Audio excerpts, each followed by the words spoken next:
Hello friends, this is Shitu Gupta. आप सभी का स्वागत करती हूँ आपके अपने YouTube channel new fangled competition classes में। दोस्तों, यदि आप सीटेट साइंस पेपर 2 की प्रिपरेशन कर रहे हैं तो आप हमारे चैनल से जुड़ सकते हैं। हमारे चैनल से जुड़ने के लिए आपको सब्सक्राइब का बटन दबाना होगा। दोस्तों, जैसे कि आप सभी को पता है, हमारे चैनल पे आपको प्रीवियस ईयर के क्वेश्चन सॉल्व करवाए जा रहे हैं, जिसमें आज हमारा डे 5 है। और जो ये क्वेश्चन पेपर है बेटा, ये आपका 14 दिसंबर 2024, 14 आई थिंक 14 और 15 दिसंबर 2024 का ये पेपर है। ठीक है। अब चलिए बेटे क्लास को स्टार्ट करते हैं। आप सभी से एक बात बोलना चाहूँगी, यहाँ पे बेटे टाइम बहुत कम बचा है, इसलिए अपनी तैयारी स्टार्ट कर दीजिए। अगर आपको किसी को ये समझ में नहीं आ रहा कि तैयारी कैसे स्टार्ट करनी है, तो देखिए सबसे बेस्ट तरीका ये है बेटा कि आप नोट्स लीजिए, नोट्स को फटाफट से पढ़िए एंड देन उसके साथ बेटा पीवाईक्यू सॉल्व कीजिए। This is the best way to crack your exam. जो बच्चे नोट्स लेना चाहते हैं बेटा, वो मेरे को इस नंबर पे व्हाट्सएप कर सकते हैं। जो बच्चे नोट्स परचेज करना चाहते हैं वो इस नंबर पे व्हाट्सएप कर सकते हैं, जिसकी कॉस्ट ओनली 250 रुपीज़ रहती है। प्लस पीवाईक्यू आपको बेटा प्रोवाइड किए जाएंगे। ठीक है। चलिए अब विदाउट डिले हम क्वेश्चंस को स्टार्ट करते हैं सॉल्व करना। प्लस आप सभी से एक छोटी सी रिक्वेस्ट है, यदि आप सभी को ये वीडियो अच्छी लगती है, हेल्पफुल लगती है, तो प्लीज़ वीडियो को लाइक कीजिए, चैनल को सब्सक्राइब कीजिए। जब आप वीडियो को लाइक करते हैं तो मुझे मोटिवेशन मिलता है कि मैं आपके लिए एक बेहतर से बेहतर वीडियो ला के दे सकूं और आपकी ज़्यादा से ज़्यादा तैयारी करा सकूं। चलिए बेटा स्टार्ट करते हैं। पहला क्वेश्चन है, a girl makes a hole near the bottom of A plastic bottle. देखिए एक गर्ल है, उसने क्या करी, इस तरीके से एक प्लास्टिक बॉटल ली। ठीक है, ये इस तरीके से उसने एक प्लास्टिक बॉटल ली। शी पुट्स हर थंब, उसने क्या करा बेटा, इसके बॉटम पे यहाँ पे एक छेद बना दिया, यहाँ पे होल बना दिया। She puts her thumb over the hole to cover it, यहाँ पे उसने क्या करा, अपना थंब रखा उसे कवर करने के लिए। And fill the bottle with the air up to half of its capacity, और इसने बेटा इस बॉटल में हाफ है कैपेसिटी का पानी भर दिया। She then closes the cap of the bottle tightly, अब क्या करा बेटा, इसने टाइटली इसके ऊपर कैप लगा दी। What will happen when she removes her thumb from the hole? क्या होगा जब वो अपना इस जो थंब है इस होल से वो रिमूव करेगी। अब बेटा एक कंसेप्ट समझिएगा, यहाँ पे मैं आपको एक कंसेप्ट समझाने की कोशिश करूंगी। देखिए, जब बेटा हमने यहाँ पे कैप लगा दी, यहाँ पे क्या करा बेटा, कैप लगा दी, तो देखिए यहाँ पे हमारी एयर ट्रैप हो गई। ठीक है, ये जो खाली जगह है यहाँ पे हमारी क्या हो गई, एयर ट्रैप हो गई। करेक्ट। अब मुझे एक बात बताओ, क्या यहाँ पे एयर आपकी बाहर निकल सकती है या नहीं एयर आ सकती है? नहीं आ सकती। क्यों नहीं आ सकती? क्योंकि आपका जो कैप है वो टाइटली क्लोज है। अब एक बेटा एयर हमारी इसके चारों तरफ है ना? एक एयर हमारी क्या है, इस बॉटल के चारों तरफ है। अब मुझे ये बताओ बेटा, एयर प्रेशर कहाँ पे ज्यादा होगा, बॉटल के बाहर ज्यादा होगा या बॉटल के अंदर? तो सीधी सी बात है बेटा, ये जो बॉटल के बाहर है इसका एयर प्रेशर ज्यादा होगा, अंदर वाली का एयर प्रेशर क्या होगा, लो होगा, कम होगा। आपको पता है बेटा कि कोई भी चीज कहाँ से मूव करती है, हाई प्रेशर से लो प्रेशर की तरफ। जो हमारी एयर होती है वो कैसे मूव करती है बेटा, हाई प्रेशर से लो प्रेशर की तरफ। तो अब मुझे ये बताओ कि जब हाई प्रेशर बेटा आपका यहाँ पे बाहर है और लो प्रेशर अंदर है, तो कोई भी चीज बॉटल के अंदर की तरफ जाएगी या बाहर की तरफ? सीधी सी बात है, बॉटल के अंदर की तरफ ही तो प्रेशर लगेगा। तो जब बेटा प्रेशर बॉटल के अंदर की तरफ लगेगा, तो क्या ये पानी बाहर आ पाएगा? नहीं आ पाएगा, पानी बाहर नहीं आ पाएगा। तो आंसर क्या होगा कि the water will not spurt out of the hole, क्योंकि जो इनसाइड द बॉटल का प्रेशर है वो कम है किससे, आउटसाइड प्रेशर से। So option number 4 will be the right answer. चलिए नेक्स्ट क्वेश्चन की तरफ चलते हैं, देखते हैं नेक्स्ट क्वेश्चन में क्या बोला गया है। बेटा नेक्स्ट क्वेश्चन हमारा है थर्मोसेटिंग और थर्मोप्लास्टिक से। समझेंगे थर्मोसेटिंग प्लास्टिक कौन सी होती है और थर्मोप्लास्टिक कौन सी होती है। तो देखिए बेटा, देखिए थर्मोसेटिंग प्लास्टिक कौन सी होती है। पहले मैं आपको थर्मोप्लास्टिक बताती हूँ। देखिए, इन दोनों में जो बेटा डिफरेंस होता है वो इस तरीके का होता है कि वो हीट को लेके कैसे रिएक्ट करेंगे। किस बेसिस पे होता है कि वो हीट को लेके कैसे रिएक्ट करेंगे। जो बेटा हमारे थर्मोप्लास्टिक होते हैं, जो हमारे थर्मोप्लास्टिक होते हैं वो क्या होते हैं बेटा, आपके अगर हम इन्हें हीट देंगे, अगर हम इन्हें गर्म करेंगे तो क्या हो जाते हैं, वो सॉफ्ट हो जाते हैं, मेल्ट हो जाते हैं और इन्हें हम क्या कर सकते हैं बेटा, दोबारा से मोल्ड कर सकते हैं, रीशेप कर सकते हैं। लेकिन जो मेरी थर्मोसेटिंग होती है उस केस में क्या होता है बेटा, ये सॉफ्ट नहीं होते, मेल्ट नहीं होते, ये कैसे होते हैं, ये परमानेंट हो जाते हैं, ये उसके बाद तो ये बेटा ब्रेक ही होते हैं, लेकिन ये हम इसको दोबारा से मोल्ड नहीं कर सकते, याद रखेंगे। तो देखो सेटिंग मतलब सेट हो गया, अब हम इसका कुछ नहीं कर सकते। तो ऐसे प्लास्टिक जो सेट हो जाते हैं, परमानेंट हो जाते हैं, उनका हम वो हीट के साथ रिएक्ट नहीं करते, उनको हम थर्मोसेटिंग बोलते हैं। और थर्मोप्लास्टिक क्या होता है बेटा, गर्म होने पर सॉफ्ट हो जाते हैं, मेल्ट हो जाते हैं और मोल्ड भी कर सकते हैं। एग्जाम्पल समझेंगे, थर्मोप्लास्टिक के बेटा एग्जाम्पल होते हैं, मैं यहाँ लिख देती हूँ, थर्मोप्लास्टिक। थर्मोप्लास्टिक के बेटा एग्जाम्पल होते हैं, जैसे हमारे हो गए पॉलीथीन्स, जैसे प्लास्टिक बैग्स, पॉलीथीन हो गया, है ना, ये मेल्ट हो जाती है, पॉलीथीन हो गया बेटा। इसमें हमारा नाइलॉन आ गया, पीवीसी, पीवीसी के जैसे हमारे पाइप्स होते हैं, आपने देखा होगा पीवीसी के पाइप्स, प्लम्बिंग में यूज होता है पीवीसी, ठीक है, ये होता है बेटा। और बहुत सारे बेटा कंज्यूमर गुड्स होते हैं, पैकेजिंग फ्लेक्सिबल पार्ट आप समझ गए होंगे थर्मोप्लास्टिक में क्या चीजें आती हैं, जैसे पॉलीथीन हो गया, पीवीसी हो गया, नाइलॉन हो गया। और थर्मोस्टेट के अंदर हमारे क्या क्या आता है बेटा, थर्मो थर्मोस्टेट, थर्मोस्टेट के अंदर हमारे बेटा कौन कौन से आते हैं, जिसे आता है बेकेलाइट, ठीक है, और क्या आता है, पॉलिस्टर, है ना। तो जैसे फाइबर ग्लास हो गया, आपके रबर हो गए, वेल्कनाइज रबर हो गया, इपॉक्सी रेजिन हो गया, इपॉक्सी रेजिन हो गया। तो सबसे ज्यादा बेटा बेकेलाइट और पॉलिएस्टर पूछा जाता है, तो इसे याद रखेंगे, ठीक है। अब क्वेश्चन देखते हैं, बेकेलाइट इज अ, बेकेलाइट क्या इसका एग्जाम्पल है, अभी मैंने बताया बेकेलाइट बेटा मेरा थर्मोसाइटिंग प्लास्टिक का एग्जाम्पल है। तो ऑप्शन नंबर 3 और ऑप्शन नंबर 4 हमारे कट जाएंगे। It is use for making, bakelite का बेटा यूज कहाँ किया जाता है, जो बेकेलाइट होता है बेटा उसका जो यूज किया जाता है वो आपका बेटा इलेक्ट्रिकल स्विचेस बनाने में यूज किया जाता है। On the other hand PVC मेरा बेटा थर्मोप्लास्टिक का एग्जाम्पल है, जो किसके लिए यूज किया जाता है बेटा, हमारे जो कंटेनर्स होते हैं उनको बनाने के लिए यूज किया जाता है। So option number 1 will be the right answer. चलिए नेक्स्ट क्वेश्चन की तरफ चलते हैं, देखते हैं नेक्स्ट क्वेश्चन में क्या बोला गया है। नेक्स्ट क्वेश्चन में बोला गया है कि an oxide of a substance X reacts with water to produce another substance Y. ये कहते हैं कि एक सब्सटेंस एक्स है, ये जो एक्स सब्सटेंस है इसका जो ऑक्साइड है, जब ये पानी के साथ रिएक्ट करता है तो एक सब्सटेंस बनाता है वाई, ठीक है। नेक्स्ट क्या है, वाई रिएक्ट्स विद ऑक्सीजन, अब ये जो वाई है बेटा ये ऑक्सीजन के साथ रिएक्ट करके क्या बनाता है, जेड।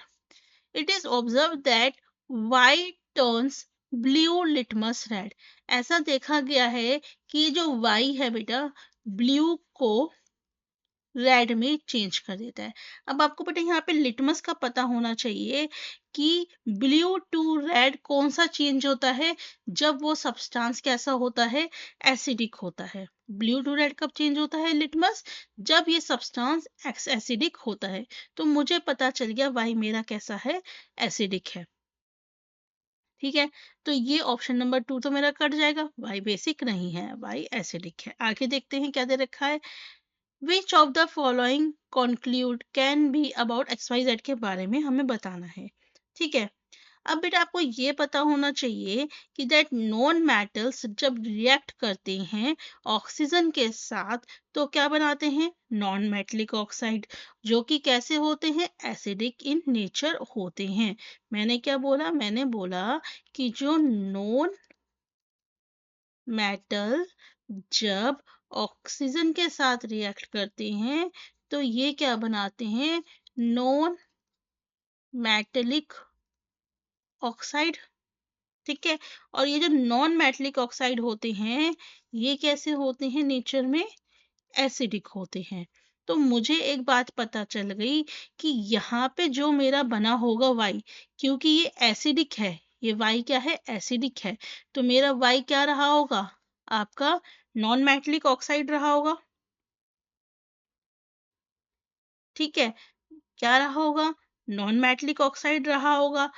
तो क्योंकि जो ऑक्साइड होता है बेटा,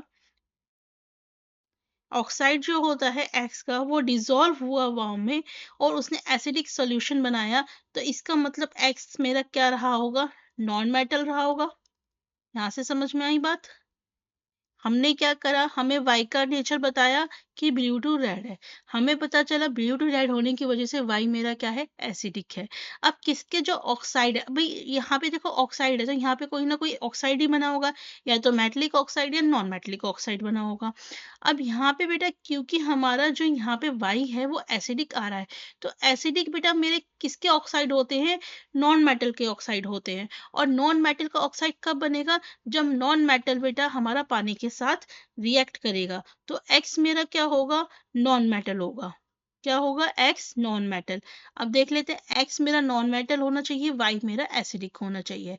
तो उस हिसाब से मेरा बेटा ऑप्शन नंबर 4 क्या जा रहा है, सही जा रहा है। आई होप आपको समझ में आया होगा।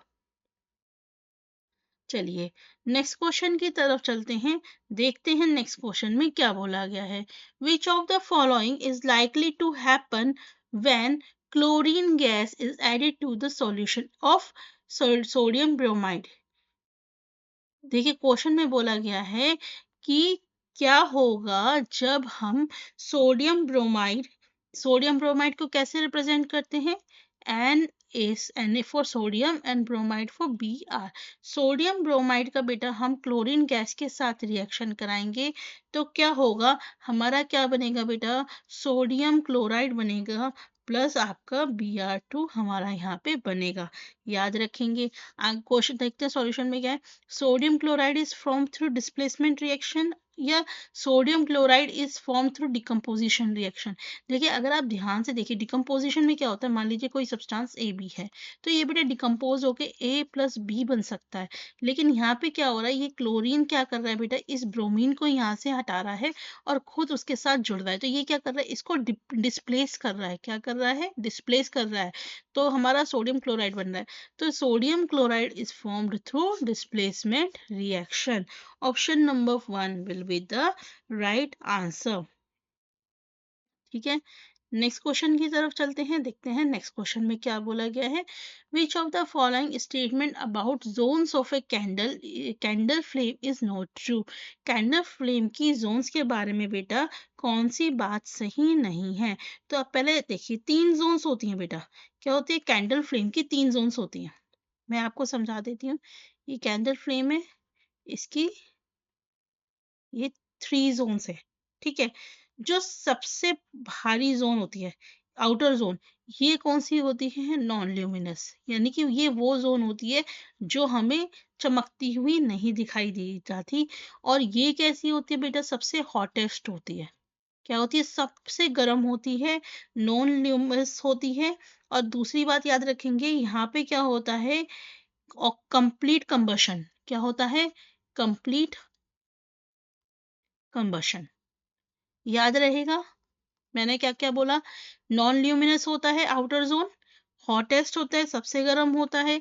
और यहाँ पे क्योंकि बहुत सारी बेटा ऑक्सीजन इसको मिलती है आउटर पार्ट को, इसलिए कंबशन भी कैसा होता है, कंप्लीट होता है। अब मिडिल पार्ट की बात करते हैं। देखिए मिडिल जोन, ये वाला मेरा क्या है, मिडिल जोन। मिडिल जोन कैसा होता है, ल्यूमिनस, यानी कि जो हमारे को दिखाई देता है, बहुत चमकता है, ल्यूमिनस होता है। ठीक है, कौन से कलर का होता है, हॉट, हॉट होता है बेटा, एंड येलो कलर में दिखाई देता है। कैसे दिखाई देता है, गर्म होता है, येलो कलर में होता है। और यहाँ पे क्योंकि सप्लाई जो होती है ऑक्सीजन की लिमिटेड होती है, तो यहाँ पे क्या होता है, पार्शियल कंबशन।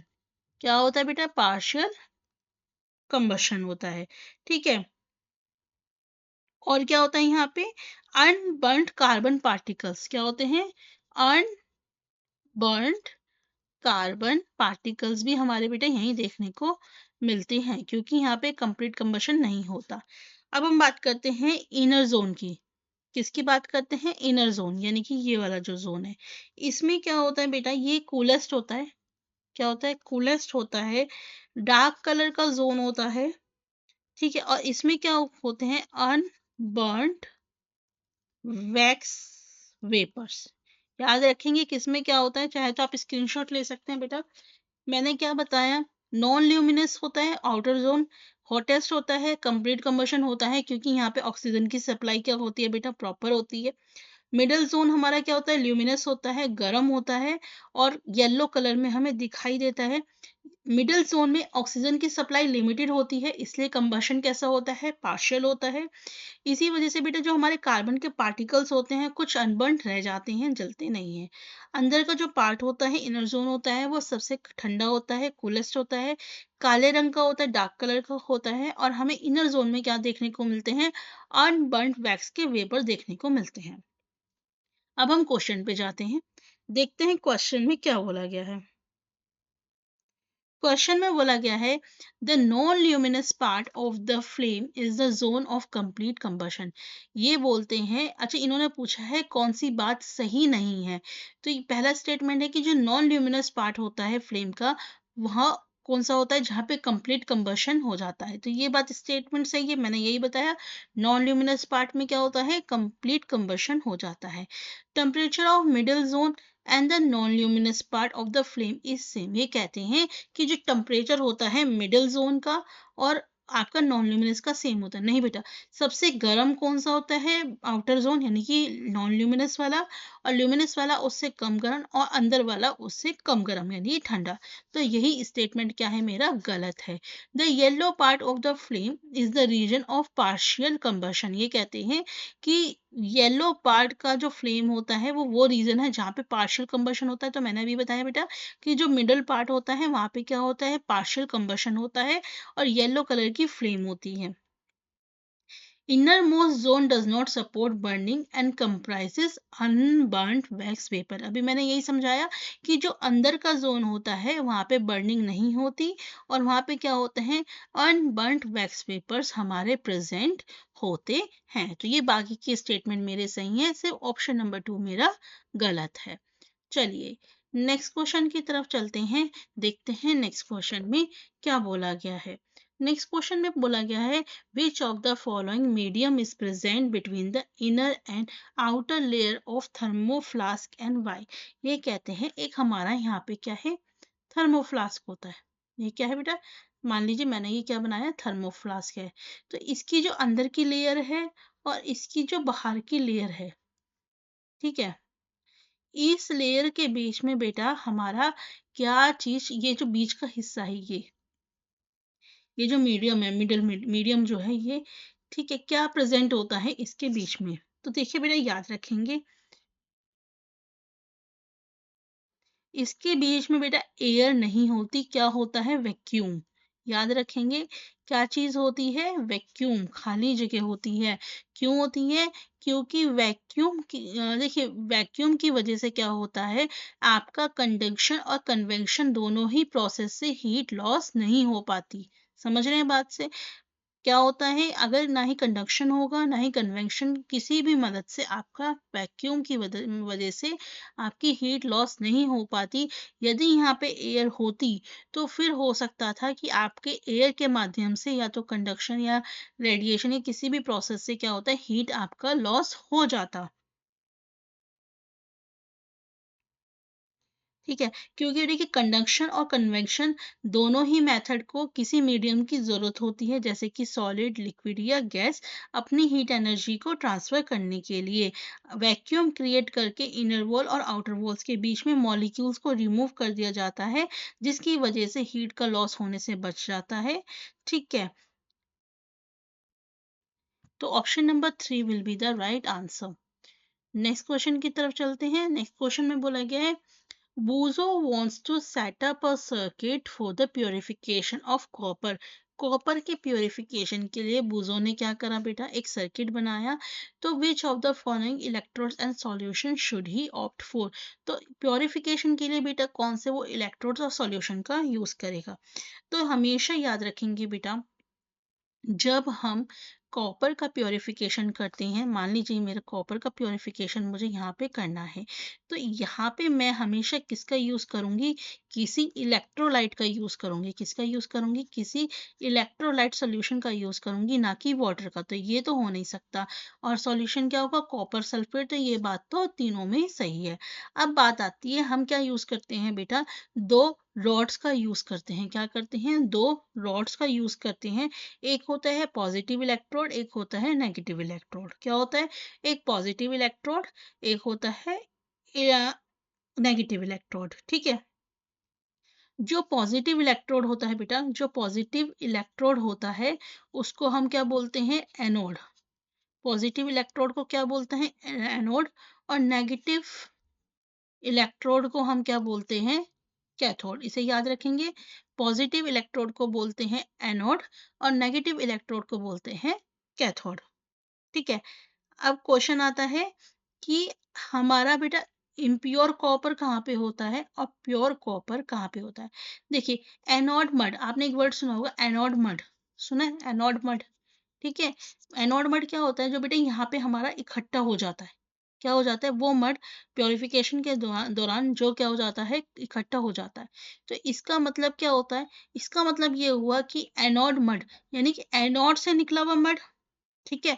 तो इससे मुझे क्या समझ में आया कि जो एनोड होगा उस पे मेरा क्या होगा, एनोड पे मेरा क्या होगा बेटा, एनोड पे मेरा होगा इम्प्योर कॉपर। एनोड पे क्या होगा, इम्प्योर कॉपर। और कैथोड पे मेरा क्या होगा, प्योर कॉपर। याद रहेगा ट्रिक। ठीक है, इतना बहुत है। याद रखेंगे बेटा, जब भी हम प्योरिफिकेशन ऑफ कॉपर की बात करेंगे तो इलेक्ट्रोलाइट सोल्यूशन में हम हमेशा कॉपर सल्फेट लेंगे। दो इलेक्ट्रोड होती है, एक पॉजिटिव इलेक्ट्रोड, एक नेगेटिव इलेक्ट्रोड। पॉजिटिव इलेक्ट्रोड को एनोड बोलते हैं, नेगेटिव इलेक्ट्रोड को हम कैथोड बोलते हैं। जो एनोड होती है, क्योंकि हमने एनोड मड वर्ड पढ़ा है, तो एनोड मड, मड मतलब गंदा, तो इसका मतलब एनोड पे क्या होगा मेरा, इम्प्योर कॉपर, और कैथोड पे क्या होगा मेरा, प्योर कॉपर। तो अब ऑप्शन नंबर 3 इसके अकॉर्डिंग बेटा मेरा सही जा रहा है, तो हम ऑप्शन नंबर 3 सेलेक्ट करेंगे। चलिए नेक्स्ट क्वेश्चन की तरफ चलते हैं, देखते हैं नेक्स्ट क्वेश्चन में क्या बोला गया है। बेटा ये हमारा लाइट से आया है। अक्सर क्वेश्चन देखने को मिलता है, अलग अलग फॉर्म में देखने को मिलता है, कई बार सेम फॉर्म में भी देखने को मिलता है। चलिए, अब इन्होंने कहा है कि एक रे ऑफ लाइट है जो कि दो मीडिया में आपकी एंटर करती है, एक्स और वाई, जिसकी डेंसिटीज क्या है, अलग हैं। तो हमारे को बेटा ये बताना है। अब मैं आपको एक चीज बताती हूँ बेटा, हमेशा एक बात याद रखेंगे, जो फ्रीक्वेंसी होती है वो किस पे डिपेंड करती है, सोर्स पे, सोर्स ऑफ लाइट पे।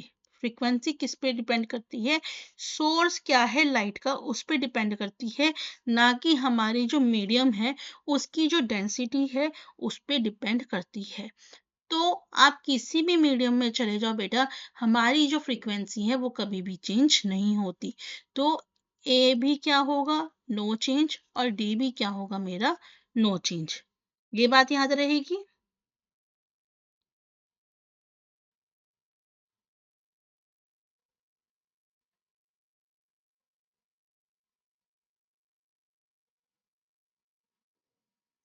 चलिए अब नेक्स्ट समझते हैं, change in the speed of light, और दूसरा क्या दे रखा है, change in the wavelength of light.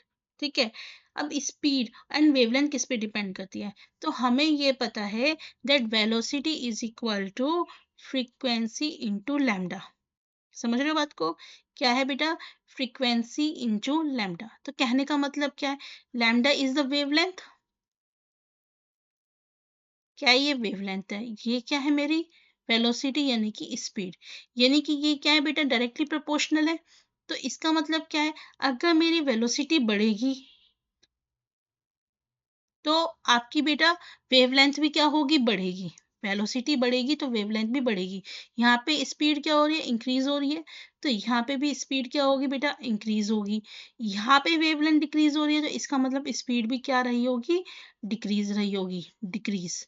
याद रखेंगे। सो option number 3 will be the right answer. ठीक है। चलिए नेक्स्ट क्वेश्चन की तरफ चलते हैं, देखते हैं नेक्स्ट क्वेश्चन में क्या बोला गया है। नेक्स्ट क्वेश्चन में बोला गया है The process by which dead vegetation is converted to fossil fuel dash at dash pressure and temperature is called. ये कहते हैं वो प्रोसेस जिसमें डेड वेजिटेशन को फॉसिल फ्यूल्स में बेटा कन्वर्ट किया जाता है। ठीक है, फॉसिल फ्यूल में जैसे हमारे जैसे नेचुरल गैस आ गया, तो कौन से हमेशा बेटा हाई टेम्परेचर और हाई प्रेशर पे ही होता है। कोई भी चीज कन्वर्ट होती है फॉसिल फ्यूल में तो वो हाई टेम्परेचर और हाई प्रेशर पे ही होता है। ठीक है, pressure and high pressure and high temperature, इस प्रोसेस को हम क्या बोलते हैं। सो बेटा इसमें क्या होगा, फोर्थ ऑप्शन, क्योंकि वो प्रोसेस जिसमें डेड वेजिटेशन कन्वर्टेड होता है फॉसिल फ्यूल, कौन से फॉसिल फ्यूल, कॉल में हाई टेम्परेचर और हाई प्रेशर पे, उसको हम क्या बोलते हैं, कार्बोनाइजेशन बोलते हैं। ठीक है, चलिए नेक्स्ट क्वेश्चन की तरफ चलते हैं। नेक्स्ट क्वेश्चन देखते हैं। नेक्स्ट क्वेश्चन में क्या बोला गया है। A sample of soil mixed with water turns the pH paper yellowish orange. Which of the following would now change the color of pH paper to bluish? अब देखिए, आपको कुछ नहीं भी समझ में आ रहा तो एक बात तो समझ में आ रही है कि बेटा पीएच पेपर हमारा ब्लू में कब चेंज होगा, जब हमारा क्या होगा, आपके जो भी आपकी आइटम सब्सटेंस होगा वो कैसा होना चाहिए, बेस होना चाहिए। रेड होता है तो एसिडिक होना चाहिए, ब्लू होता है तो बेस होना चाहिए। अब मुझे एक चीज बताइए, विनेगर और आपका जूस, लेमन जूस, दोनों कैसे होते हैं, खट्टे, तो ये दोनों कैसे हैं, एसिडिक, तो ये तो हो नहीं हो सकता, नहीं हो सकता। कॉमन साल्ट बेटा मेरा न्यूट्रल होता है, तो मेरा बेस क्या है, इनमें से मेरा एक ही बेस है, वो क्या है, milk of magnesia. So option number 1 will be the right answer. Next question देखते हैं। विच of the following would you choose for making fuse wire. देखिए फ्यूज वायर को समझते हैं बेटा कि फ्यूज वायर होता क्या है। घरों में बेटा पहले क्या होता था, फ्यूज वायर का यूज किया जाता था। फ्यूज वायर यूज करने का पर्पस क्या होता था उसे समझते हैं। फ्यूज वायर क्या होता था बेटा, एक पतली सी वायर होती थी, ठीक है, थिन वायर होती थी, जिसमें से क्या होता था बेटा, आपका करंट फ्लो करके घर में हमारे जाता था, ऐसे घर में हमारा करंट फ्लो करके जाता था। तो अब इसका पर्पस क्या होता था, इसका पर्पस ये होता था कि अगर मेरी जो है, अगर मेरी वोल्टेज आपकी जितनी रिक्वायर्ड वोल्टेज है 220 वोल्ट से ज़्यादा अगर मेरी आ रही है, अगर मेरा ज़रूरत से ज़्यादा करंट आ रहा है, तो ये जो वायर होती थी ये क्या हो जाती थी, ये ब्रेक हो जाती थी। क्या हो जाती थी, वायर ब्रेक हो जाती थी, जिससे कि जो हमारा एक्स्ट्रा करंट है वो क्या करे बेटा, वो उस तक नहीं पहुंच पाए और इनके फ्यूज ना उड़े, हमारे इलेक्ट्रिकल अप्लायंसेस के फ्यूज ना उड़े, इसलिए फ्यूज वायर का यूज किया जाता था। अब क्वेश्चन ये है कि अब हमारी ये जो फ्यूज वायर है जिसकी हम बात कर रहे हैं, वो फ्यूज वायर मेरी कैसी होनी चाहिए। तो मैंने क्या बताया, पहली बात थिन, एक बार तो मैंने खुद ही बता दिया क्या, कि हमारी जो वायर है वो कैसी होनी चाहिए, पतली होनी चाहिए, थिन होनी चाहिए। ठीक है, पहला क्या होना चाहिए, थिन होनी चाहिए। नाउ नेक्स्ट क्या होगा बेटा, रेजिस्टेंस। रेजिस्टेंस क्या होता है, अच्छा रेजिस्टेंस के बारे में हम बाद में बात करते हैं, पहले हम समझते हैं मेल्टिंग पॉइंट को, समझते हैं मेल्टिंग पॉइंट को।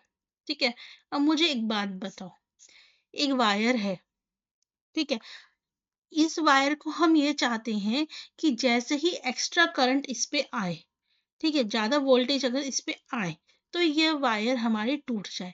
इस केस में मैं इसका मेल्टिंग पॉइंट हाई रखूंगी या लो, सीधी सी बात है, अभी मेल्टिंग पॉइंट मेरा लो होना चाहिए ना, कि भाई फौरन गिर जाए। अगर ये टूट जाए, अगर ये हाई होगा मेल्टिंग पॉइंट, तो बेटा ये ज्यादा से ज्यादा करंट को खुद से पास होने देगा, ये मेल्ट होएगा ही नहीं, तो फिर तो हमारा पर्पस सॉल्व ही नहीं होगा।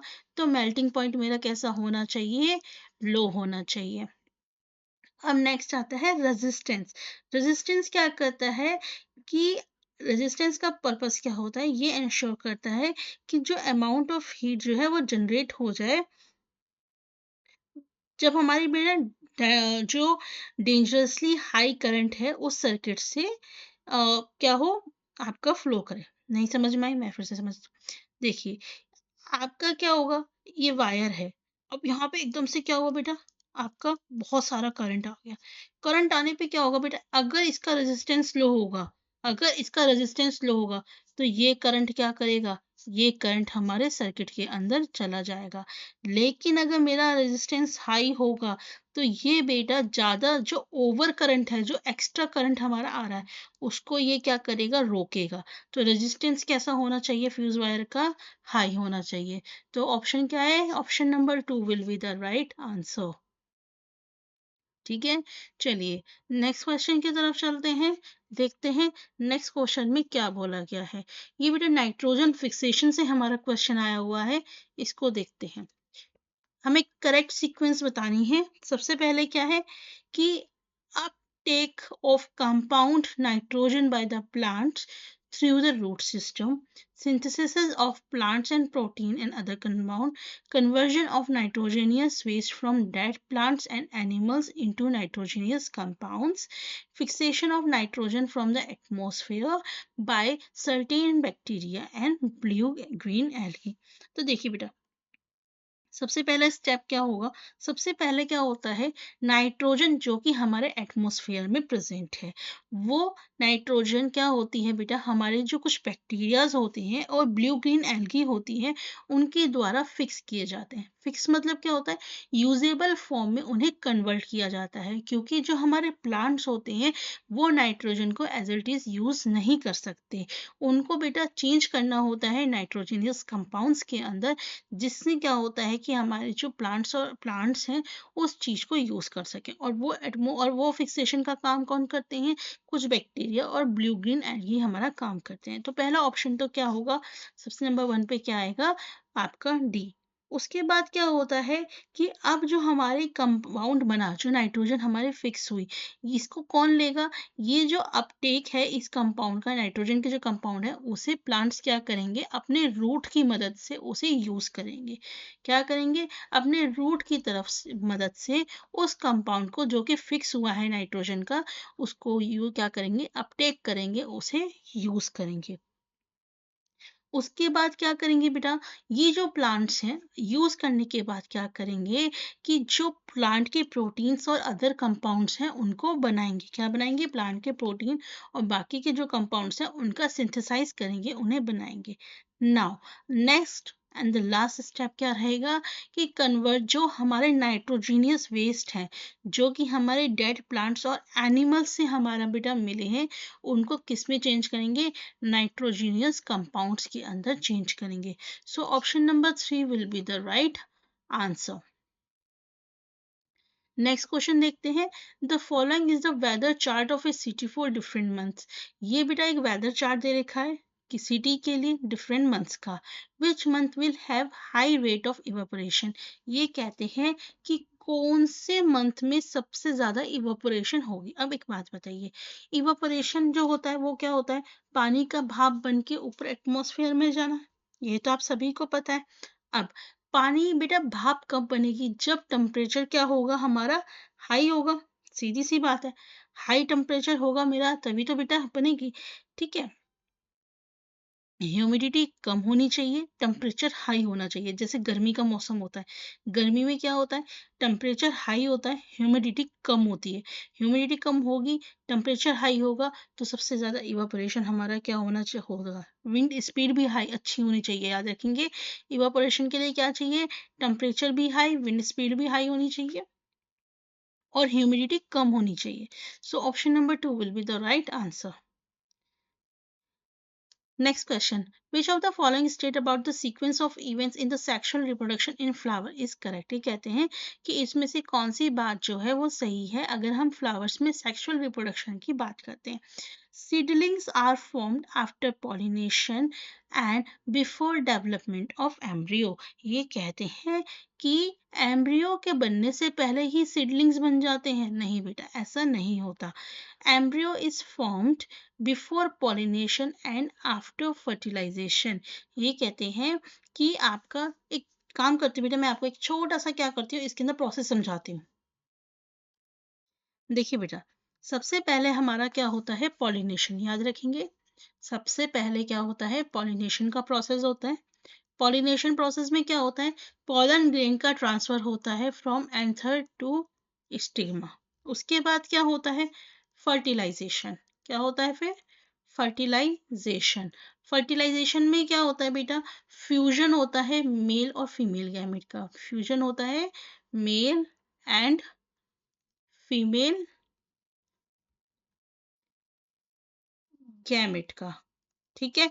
उसके बाद आता है एम्ब्रियो डेवलपमेंट। क्या आता है, एम्ब्रियो डेवलपमेंट। अब आपका क्या हुआ बेटा, फ्यूजन हुआ, उसके बाद हमारा क्या बनता है बेटा, एम्ब्रियो का डेवलपमेंट होता है। जो हमारा बेटा जाइगोट होता है, जो जाइगोट होता है वो डिवाइड होता है, ठीक है। जाइगोट डिवाइड होता है और क्या बनाता है, और वो कन्वर्ट होता है इनटू एम्ब्रियो में, ठीक है। किस में कन्वर्ट होता है, एम्ब्रियो में। इसके बाद जो नेक्स्ट स्टेप आता है वो क्या होती है, सीडलिंग फॉर्मेशन। क्या होता है, सीडलिंग फॉर्मेशन, याद रखेंगे। इसमें क्या होता है बेटा, जो सीड्स हमारी डेवलप हुई हैं वो क्या बनती हैं, सीडलिंग में कन्वर्ट होते हैं, यानी कि सीडलिंग मेरा सबसे लास्ट का प्रोसेस होता है। अब क्वेश्चन पढ़ते हैं, embryo is formed before pollination. क्या पॉलिनेशन के पहले ही हमारे एम्ब्रियो डेवलप होता है, और फर्टिलाइजेशन के बाद बेटा सबसे पहला प्रोसेस ही पॉलिनेशन होता है, पॉलिनेशन से पहले कुछ नहीं होता। तो ये स्टेटमेंट भी गलत है। Seedlings are formed after pollination and development of embryo. ये बात सही है। देखो अभी हमने पढ़ा कि सीडलिंग्स कब बनती हैं, पॉलिनेशन के बाद, और एम्ब्रियो के डेवलपमेंट के बाद हमारा क्या होता है, pollination. So option number 3 will be the right answer, ठीक है। नेक्स्ट क्वेश्चन है, which of the following statement is not true about endocrine glands. इनमें से बेटा कौन सी बात है जो एंडोक्राइन ग्लैंड्स के बारे में सच नहीं है। तो आपको पता होना चाहिए बेटा, एंडोक्राइन ग्लैंड्स कौन सी ग्लैंड्स होती हैं। एंडोक्राइन ग्लैंड्स जो होती हैं वो डक्टलेस ग्लैंड होती हैं। एंडोक्राइन ग्लैंड्स क्या होती हैं, डक्टलेस ग्लैंड। इसका मतलब क्या होता है, ये ऐसी ग्लैंड्स होती हैं जो हॉर्मोन्स को सीधा हमारे ब्लड में रिलीज करती हैं। क्या करती हैं, सीधा हमारे ब्लड में रिलीज करती हैं, ठीक है। अब इसमें देखते हैं बेटा, पहला क्या है, pancreas and adrenals are endocrine gland. ये बात सही है बेटा, पैनक्रियाज और जो एड्रिनल्स होती हैं एंडोक्राइन ग्लैंड्स होती हैं। ये कहते हैं endocrine gland secret hormone through ducts. अभी मैंने बताया एंडोक्राइन ग्लैंड्स कैसी होती हैं, डक्टलेस ग्लैंड, यानी कि किसी पाइप से वो सीक्रेट नहीं करती बल्कि ब्लड के अंदर सीक्रेट करती हैं। और इसमें बोला है कि पाइप यानी कि डक्ट्स की मदद से हार्मोन सीक्रेट करती है, नहीं। तो यही स्टेटमेंट मेरा गलत है। Pituitary gland is attach to the brain. ये बात सही है कि जो हमारी पिट्यूटरी ग्लैंड होती है वो हमारे ब्रेन से अटैच होती है, और जो एंडोक्राइन ग्लैंड्स होती हैं वो हार्मोन सीक्रेट करते हैं। ये बात भी बिल्कुल ठीक है। चलिए नेक्स्ट क्वेश्चन देखते हैं। एजर्शन रीजनिंग का क्वेश्चन है। पहला बोला गया है कि डिफोरेस्टेशन की वजह से फ्लड्स आते हैं। ये बात सही है। देखिए बेटा, जैसे जैसे पेड़ों का काम क्या है, पेड़ हमारे बेटा पानी को, बहाव को कम करने की कोशिश करते हैं, फ्लड को रोकने की कोशिश करते हैं। अब एक बात बताइए, ये पेड़ है, ठीक है, समझिए। अब यहाँ से क्या आया, पानी आया। तो अब ये पानी जब आएगा तो इन पेड़ों से होता हुआ जाएगा। तो ये क्या करेगा बेटा, इससे फ्लड क्या है, आपका रुकेगा। तो अगर ये पेड़ ही नहीं होंगे तो ये पानी क्या आएगा, सीधा फ्लड आ जाएगा, ठीक है। तो ये कहते हैं डिफोरेस्टेशन, यानी कि पेड़ों का हटाने से फ्लड आ जाती है। तो ये बात बिल्कुल आपका क्या है, सही है। Infiltration rate of water is reduced due to deforestation. ये कहते हैं कि जो इनफिल्ट्रेशन रेट होता है पानी का वो भी कम हो गया है डिफोरेस्टेशन की वजह से। तो ये बात भी बेटा स्टेटमेंट सही है। इनफिल्ट्रेशन रेट क्या होता है बेटा, कि पानी का आपका, जो आपका वाटर का हमारी सॉइल के अंदर जाना, हमारे अंडरग्राउंड लेवल पे जाना पानी का। तो जब फॉरेस्ट ही नहीं होंगे तो बेटा पानी हमारा अंदर तक कैसे जा पाएगा। तो ये स्टेटमेंट भी सही है। So option number 1 and 2 both are true, ठीक है।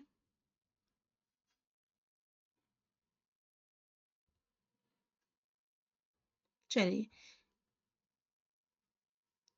नेक्स्ट देखते हैं।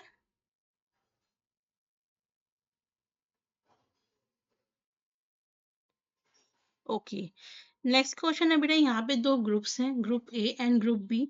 हमारे को बताना है कि ये क्या चीज हमारा बना रहे हैं, कौन सा गैजेट बना रहे हैं। तो बेटा देखिए, पेरिस्कोप होता है, एक कैलिडोस्कोप होता है। बेटा जो इस तरीके से हमारा बनता है, इस तरीके से, दिस इज पेरिस्कोप। इसमें बेटा दो हमारे मिरर होते हैं, ठीक है, 45 डिग्री पे ये हमारे होते हैं, और ये हमारे प्लेन मिरर होती है, ठीक है। दो प्लेन मिरर होते हैं, यहाँ से पर्सन देखता है, उसे यहाँ का व्यू दिखाई देता है। एक होता है कैलिडियोस्कोप। इसमें क्या होता है बेटा, 3 रेक्टेंगुलर स्ट्रिप्स होती हैं। क्या होती हैं? इस तरीके से बेटा 3 हमारी रेक्टेंगुलर स्ट्रिप्स होती हैं, जो मतलब इस तरीके से देखिए ऐसे होती हैं रेक्टेंगुलर स्ट्रिप्स। समझ रहे हैं? ठीक है। इसका काम क्या होता है बेटा, हमारे को डिफरेंट डिफरेंट पैटर्न्स दिखाने में ये हेल्प करता है। इसके अंदर कुछ बैंगल्स के क्या करते हैं, पीसेस डाल देते हैं। तो हम जब इसे रोटेट करते हैं ना, तो बेटा हमें हर बार एक नया पैटर्न दिखाई देता है। तो देखिए, अगर 3 रेक्टेंगुलर ग्लास स्ट्रिप्स की बात की गई है, तो सीधी सी बात है, दिस इज मेरा कैलिडोस्कोप। 2 प्लेन मिरर और हार्ड बॉक्स की बात की गई है, तो this is periscope. So option number 3 will be the right answer. Next question की तरफ चलते हैं। Microorganism can be both useful as well harmful to us. ये कहते हैं माइक्रो ऑर्गेनिज्म हमारे लिए बेटा यूजफुल भी होते हैं और हार्मफुल भी होते हैं। विच of the following beneficial process is not carried out by micro organism. इनमें से बेटा ऐसा कौन सा प्रोसेस है, बेनिफिशियल प्रोसेस नहीं है, जो कि माइक्रो ऑर्गेनिज्म के द्वारा नहीं किया जाता। ऑर्गेनिक वेस्ट को ब्रेक डाउन करना, बिल्कुल बेटा ये माइक्रो ऑर्गेनिज्म करते हैं। सॉइल फर्टिलिटी को बढ़ाने का काम भी करते हैं। Preservation of food item in Holmes. देखिए, जो हम प्रिजर्वेशन करते हैं आइटम का, फूड कम हमारे जो घर में खाना होता है, उसको प्रिजर्व करने के लिए हम प्रिजर्वेटिव्स का यूज करते हैं, ना कि माइक्रो ऑर्गेनिज्म का यूज करते हैं। So option number 3 will be the right answer. Next question है, which of the following is not likely to increase the fertility of soil. इसमें से बेटा कौन सा प्रोसेस है जिससे फर्टिलिटी जो है सॉइल की वो बढ़ेगी नहीं। देखिए, substitute fertiliser by organic manures. अगर हम ऑर्गेनिक मैन्योर्स का यूज करते हैं, तो उससे फर्टिलिटी बेटा बढ़ती है। Leave the field uncultivated between two crops. देखिए क्या होता है, जैसे मान लीजिए एक लैंड है, ये जो लैंड है, यहाँ पे जो क्रॉप उग रही है, इसने क्या करा, इसके सारे न्यूट्रिएंट्स ले लिए। तो अब बेटा अगर हम फॉरन इसमें एक और क्रॉप लगा देंगे, तो इसको न्यूट्रिएंट्स नहीं मिलेंगे।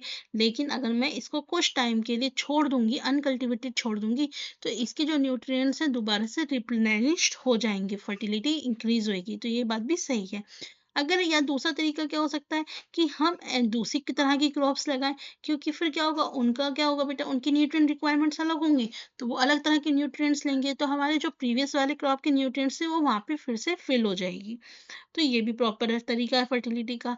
ये कहते हैं maintain minimum distance between crops, कि आप क्रॉप को पास पास पास पास अगर आप उगाओगे बेटा, तो क्या यहाँ पे कंपटीशन जो है वो बढ़ नहीं जाएगा न्यूट्रिएंट्स के लिए। और जब न्यूट्रिएंट्स के लिए कंपटीशन बढ़ जाएगा, तो किसी को मिलेंगे, किसी को नहीं मिलेंगे। तो इससे सॉइल की फर्टिलिटी इंक्रीज होगी या डिक्रीज होगी? डिक्रीज होगी। So option number 4 will be the right answer. Next है, which hormone is responsible for the process of metamorphosis. Metamorphosis के लिए बेटा कौन सा प्रोसेस हमारा जो है हार्मोन जो है वो रिस्पॉन्सिबल होता है? याद रखेंगे, दैट इज थायरॉक्सिन। एड्रेनलिन जो होता है बेटा स्ट्रेस को रिलीव करने में हेल्प करता है। ग्रोथ हार्मोन बेटा ग्रोथ करता है। इंसुलिन हमारा डायबिटीज यानी कि शुगर को कंट्रोल करता है। ठीक है।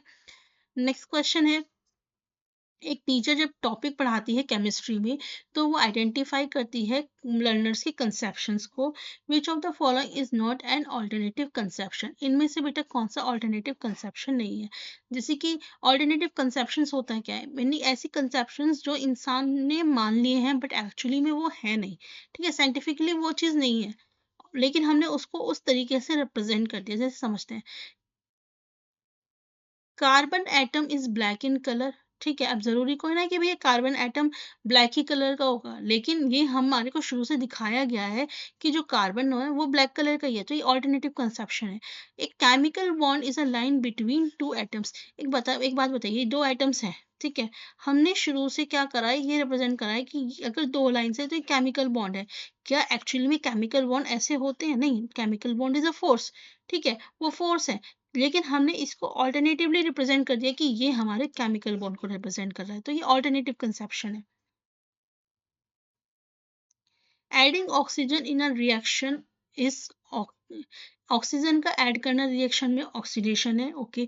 Allotropes of carbon have same atomic number. बेटा यहाँ पे जो ये वाला है कि जो एलोट्रॉप्स होते हैं कार्बन के, सेम उनका सेम एटॉमिक नंबर होता है, ये साइंटिफिकली फैक्ट है। ठीक है, ये ऑल्टरनेटिव कंसेप्शन मेरा नहीं है। चलिए next, which of the following represents a correct scientific analogy? Scientific analogy, analogy मतलब to compare something with something, ठीक है। तो इसमें से करेक्ट साइंटिफिक एनोलॉजी कौन सी है? Pure gold is as soft as butter, mitochondria is the powerhouse of the cell, fuel burns like a fire, battery is to a flashlight as headlight is to a car। तो बेटा इसमें जो scientifically मैं बात करूँ तो scientific analogy जो है, जो प्रॉपर है, वो क्या है कि माइटोकॉन्ड्रिया क्या होते हैं? पावर हाउस होते हैं सेल के, ठीक है। नेक्स्ट है, एक टीचर ऑर्गेनाइज करती है डिबेट न्यूक्लियर एनर्जी की ऊपर क्लास के अंदर। तो वो जब इसके बारे में बात कर रही है तो उसका ऑब्जेक्टिव क्या होता है? To make understand between connections between science, technology और सोसाइटी। बिल्कुल सही बात है। एक टीचर क्या करती है बेटा? साइंस को, टेक्नोलॉजी और साइंस सोसाइटी को कनेक्ट करने की कोशिश करती है। To familiarise learners with the issue of global concerns, to promote in conceptual understanding about nuclear reactor. देखिए जब वो न्यूक्लियर एनर्जी के बारे में बता रही है तो बेटा वो न्यूक्लियर आपके उसको कंसेप्चुअल अंडरस्टैंडिंग देने के लिए नहीं कर रही है यहाँ पे, उसको यहाँ पे पेडोलॉजी से रिलेटेड काम कर रही है वो, समझ रहे हो? उसका ऑब्जेक्टिव पेडोलॉजी अंडरस्टैंडिंग है, ना कि न्यूक्लियर रिएक्टर के बारे में पढ़ाना है, ठीक है। To make understand about responsible use of science और बेनिफिट ऑफ द सोसाइटी। बिल्कुल सही बात है कि हम क्या करें कि हम समझ सकें कि जो साइंस है वो सोसाइटी के बेनिफिट के लिए है। So option number 3 will be the right answer.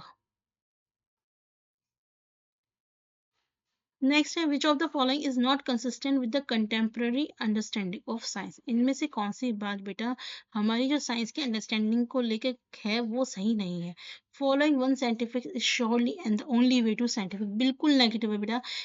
किसी भी साइंटिफिक डिस्कवरी को होने का, करने का मात्र एक तरीका नहीं होता। तो ये पहला ही ऑप्शन हमें मिल गया, यही ऑप्शन क्या है? गलत है।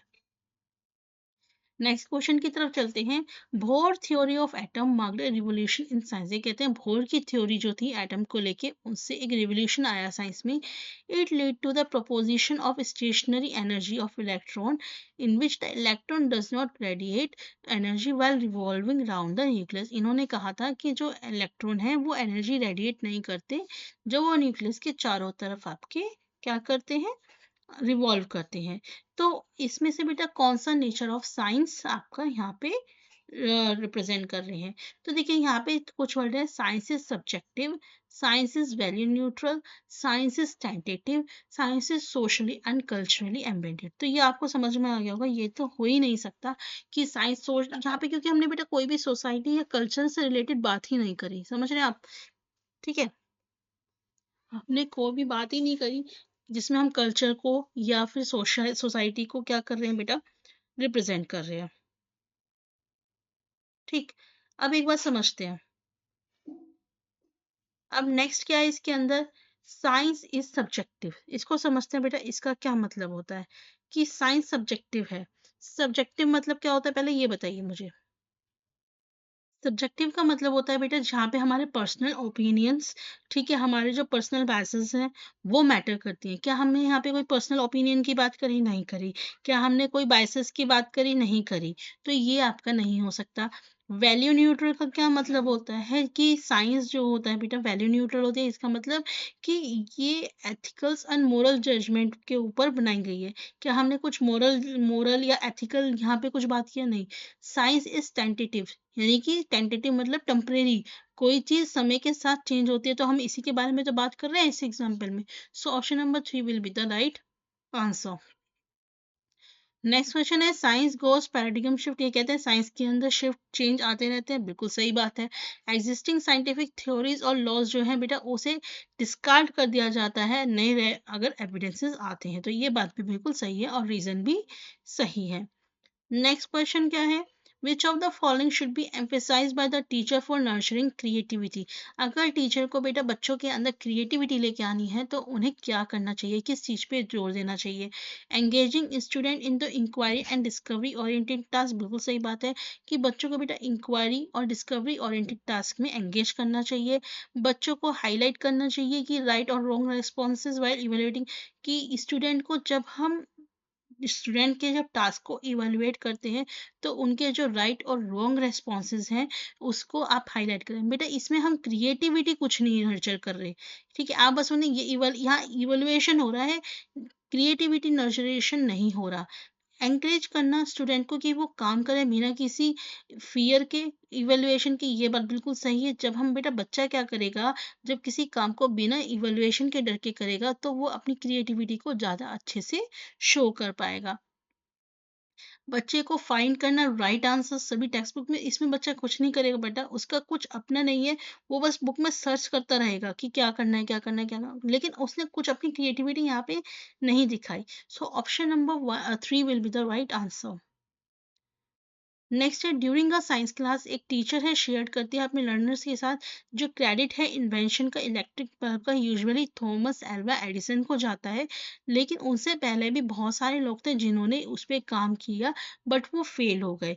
इस जब वो टीचर ये स्टेटमेंट दे रहा है तो वो किस बात के बारे में आपका आपका करना चाह रहा है कि science interdisciplinary area of learning है। देखिए इंटरडिसिप्लिनरी एरिया मतलब हम जब दो एरिया को एक साथ रिलेट करते हैं, तो यहाँ तो हमने किसी दो एरिया को आपस में रिलेट नहीं करा, ये नहीं होता। नेक्स्ट है science is dynamic, science is collective enterprise, बिल्कुल सही बात है कि साइंस क्या करता है बेटा, कलेक्टिव इंटरप्राइज, यानी कि साइंस किसी एक पर्सन के एफर्ट से नहीं आता। साइंस में जो फाइंडिंग्स आती हैं वो कई सारे लोगों के मेहनत की वजह से, कई सारे लोगों के एफर्ट्स की वजह से हमारी आती है। तो ये बात तो बिल्कुल सही है। साइंस इज प्रमोट स्केप्टिज्म, ये बात सही है कि देखिए साइंस प्रमोट करता है स्केप्टिज्म, संदेहवाद, लेकिन इस पैराग्राफ के हिसाब से नहीं है, ठीक है। इस पैराग्राफ के हिसाब से हमारा क्या सही है, साइंस इज डायनेमिक। इसका मतलब समझते हैं कि साइंस इज डायनेमिक का मतलब क्या होता है। देखिए साइंस इज डायनेमिक जब मैं कह रही हूँ तो इसका मतलब क्या है कि science is constantly changing. Science क्या होता है बेटा कि समय के साथ क्या होता है, चेंज होता रहता है। कोई भी फाइनल थ्योरीज या कोई फाइनल फिक्स एब्सोल्यूट नहीं होता। तो ठीक है, तो इसमें बेटा हमारा क्या आएगा, option number B and option number C, यानी कि option number 1 will be the right answer. ठीक। नेक्स्ट क्वेश्चन है, why do scientist use scientific modelling to analyse the behaviour of system. ये कहते हैं साइंस जो साइंटिस्ट होते हैं बेटा वो मॉडल्स का क्यों यूज करते हैं किसी भी सिस्टम के बिहेवियर को एनालाइज करने के लिए। कि मॉडलिंग को कोई इंस्ट्रूमेंट चाहिए नहीं चाहिए, ऐसा कुछ नहीं है बेटा। मॉडलिंग आपकी किसी कंप्यूटर कैलकुलेशन के लिए नहीं। देखिए किसी भी चीज़ का मॉडल बेटा इसलिए बनाया जाता है, हमेशा याद रखिएगा, हम किसी भी चीज़ का मॉडल सिर्फ इसलिए बनाते हैं ताकि हम ये समझ सके कि वो रियल सिस्टम में जाके, रियल वर्ल्ड में जाके किस तरीके से हमारा काम करेगी। कि मॉडल्स क्या होते हैं, सिंपलर होते हैं एनालाइज करने में देन रियल सिस्टम से। So option number 3 will be the right answer. ये बेटा लास्ट क्वेश्चन है आज की क्लास का। एक टीचर है वो परफॉर्म करती है एक्सपेरिमेंट क्लास के अंदर। स्टूडेंट रिकॉर्ड करता है फॉलोइंग स्टेटमेंट, जिसमें वो बोलता है पहला स्टेटमेंट, ऑक्सीजन क्या है, सपोर्टर है कंबशन का। ऑक्सीजन क्या है, नॉन कंबस्टिबल गैस है। देखिए बेटा उसने जो ये दोनों स्टेटमेंट दिए होंगे वो किसी ना किसी एक्सपेरिमेंट को करने के बाद ही दिए होंगे। जब तक उसने एक्सपेरिमेंट नहीं करा होगा तब तक वो नहीं बता सकता कि ऑक्सीजन सपोर्टर है या नहीं है, ऑक्सीजन नॉन कंबस्टिबल गैस है या नहीं है। तो ये दोनों ही स्टेटमेंट क्या हो गए, मेरे इन्फ्रेंस हो गए। So guys this is all. अगर आपको वीडियो अच्छी लगी हो तो प्लीज वीडियो को लाइक कीजिएगा, चैनल को सब्सक्राइब कीजिएगा। Again I am telling you, जो बच्चे बेटा नोट्स लेना चाहते हैं वो मुझे इस नंबर पे व्हाट्सएप कर सकते हैं। नोट्स की जो कॉस्ट है ओनली 250 रुपीज़ है। बहुत ही अच्छे नोट्स हैं, अपडेटेड नोट्स हैं बेटा। जो करंट सिलेबस है उसके हिसाब से वो अपडेट हुए हुए हैं। प्रीवियस ईयर क्वेश्चंस के पेपर आपको मिल जाएंगे, पेडोलॉजी के नोट्स आपको इसके अंदर मिल जाएंगे। प्लस आपको बेटा कभी भी किसी भी क्वेश्चन में अगर आपको कभी भी कोई दिक्कत आती है तो आप मुझसे व्हाट्सएप पे कनेक्ट कर सकते हैं। I will help you out. मिलेंगे नेक्स्ट वीडियो में नेक्स्ट क्वेश्चन पेपर के साथ। Thank you guys.